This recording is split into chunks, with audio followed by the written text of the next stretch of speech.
Bismillahirrahmanirrahim.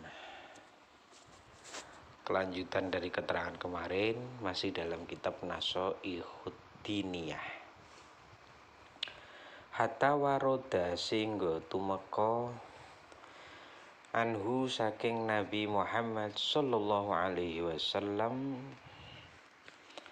la yaliju apa dawuh la yaliju ora bakal mlebu annara ing neraka man sapa wong baka kang nangis sapa man min khasyatillahi saking wedi Allah hatta yauda singgo balik ala banu apa susu fidzur'i ing dalem teteke wa hatta yalija lan sehingga mlebu al jamalu apa unta fi semil khiyati ing dalem lubakne jarum wa fi riwayatin lan iku ing dalem siji riwayat man kharaja utawi dawuh man kharaja man sapa wong kharaja kang metu min ainihi saking mripate man mislu ra'sidzubabi apa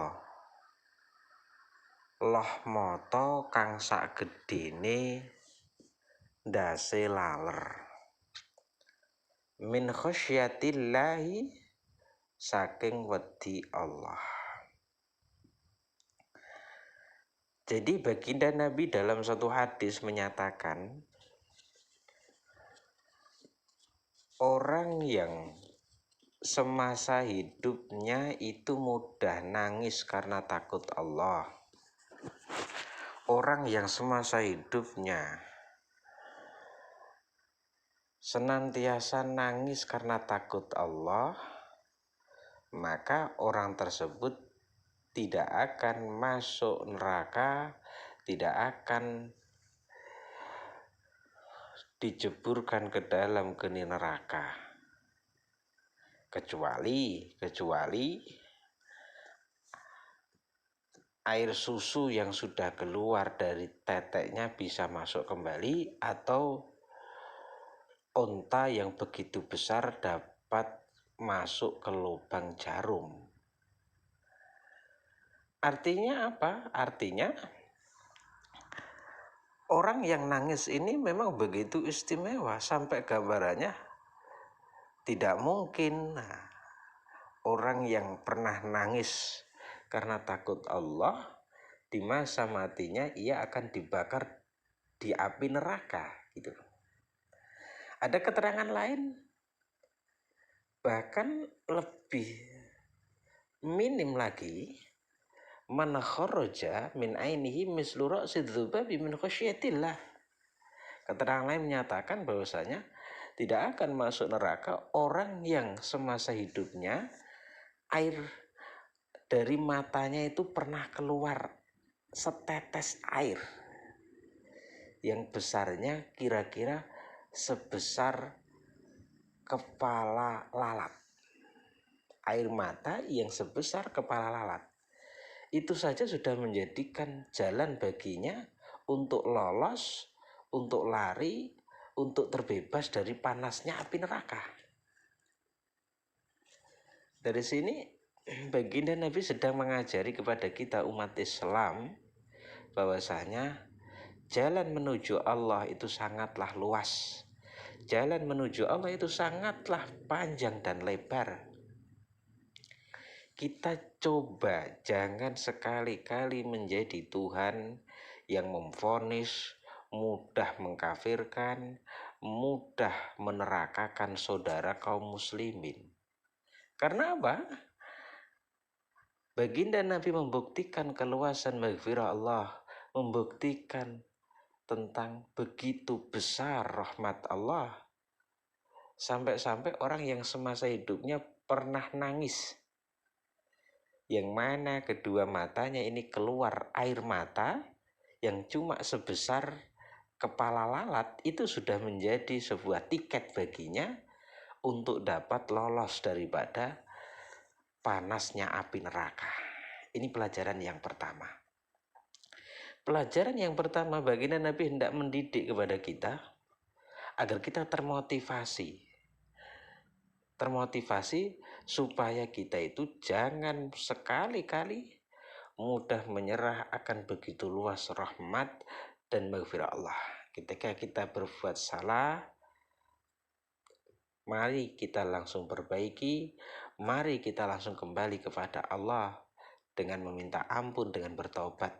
Pasti ada pintu-pintu tobat yang dibukakan oleh Allah. Kemudian baginda Nabi mengajari kepada kita agar kita termotivasi menjauhi hal yang negatif.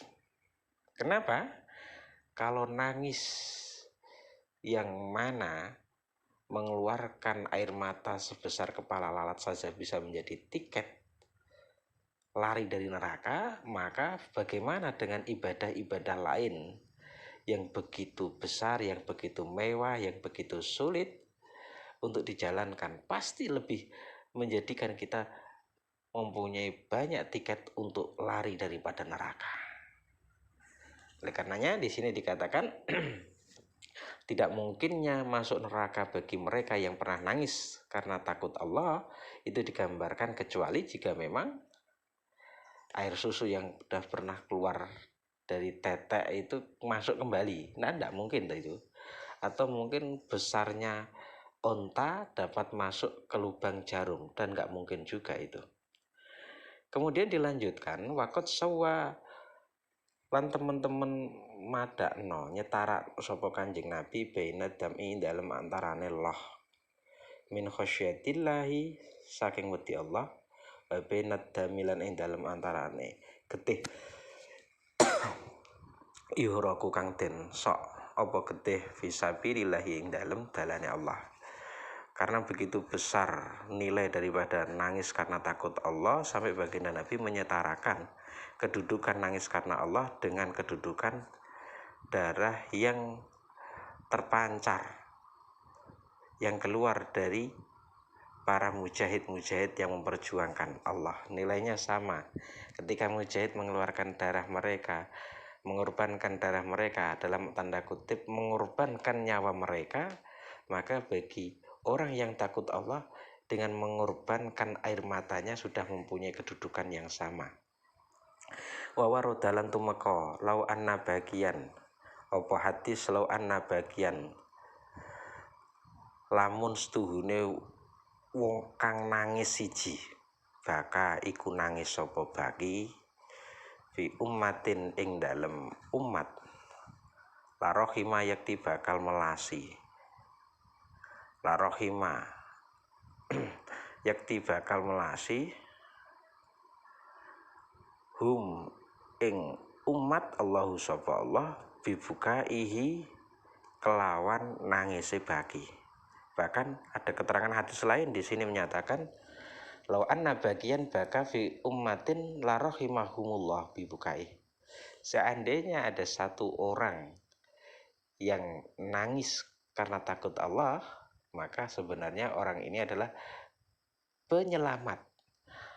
Orang ini adalah pembawa berkah kepada seluruh lingkungannya. Sebab melalui dia yang menangis karena takut Allah, maka masyarakatnya dipermudah rezekinya, dijauhkan dari seluruh azab dan ujian Allah. Satu orang yang menangis bisa melindungi masyarakat yang ada di sekelilingnya. Satu orang yang menangis dapat mendatangkan rahmat, mendatangkan rizki, mendatangkan maghfirah dari Allah kepada penduduk yang ada di sekelilingnya. Bagaimana dengan 2, 3, bahkan 1 negara yang mereka semua dapat menangis karena takut Allah? Kalau hadis ini diperluas, berarti seandainya dalam satu desa ada 1 orang menangis, maka sebenarnya orang itulah yang senantiasa mensuburkan penghasilan desa, yang senantiasa menjauhkan desa tersebut dari azab Allah. Seandainya dalam suatu negara, kita perluas lagi, mungkin dalam satu kecamatan, mungkin ada 1 orang yang senantiasa menangis karena takut Allah, hidupnya beribadah, takut karena Allah, maka sebenarnya orang itulah yang melindungi kecamatan tersebut. Kita perluas dalam satu provinsi, ada 1 orang yang menangis karena takut sama Allah, gerak-geriknya, aktivitasnya selalu hati-hati karena takut sama Allah, diawasi oleh Allah, maka sebenarnya orang inilah yang melindungi 1 provinsi. Diperluas lagi dalam 1 negara, maka sebenarnya orang-orang inilah yang melindungi negara tersebut, orang-orang inilah yang menjadikan makmur sejahteranya negara tersebut. Dari sini kita paham bahwasanya penting perlunya adanya orang-orang yang ahli ibadah, penting perlunya adanya orang-orang yang senantiasa hatinya selalu ingat kepada Allah, sehingga merasa di dalam setiap aktivitasnya ia diawasi oleh Allah dan akhirnya takut sama Allah. Semoga bermanfaat. Kita lanjutkan besok kembali. Assalamualaikum warahmatullahi wabarakatuh.